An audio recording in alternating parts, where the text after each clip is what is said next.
একদিন সন্ধ্যার সময় এক চালাক শিয়াল গ্রামে ঢুকল।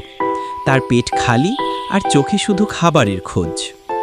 আকাশে লাল সূর্য ঢলে পড়ছে, চারপাশে নিস্তব্ধতা। হঠাৎ সে দেখল এক বড় গাছের নিচে কয়েকটা মুরগি ঘুমাচ্ছে। চাঁদের আলো পড়ছে তাদের পালকে। শিয়ালের মুখে জল এসে গেল। কিন্তু সমস্যা হলো সে গাছে উঠতে পারে না। তাই শিয়াল এক বুদ্ধি খাটালো।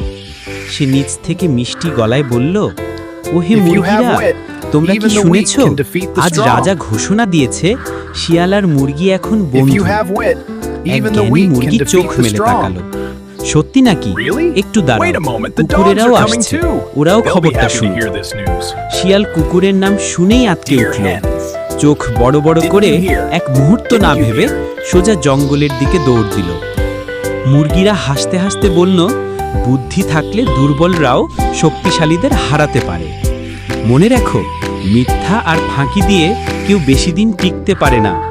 সতর্কতা আর বুদ্ধি আসল শক্তি।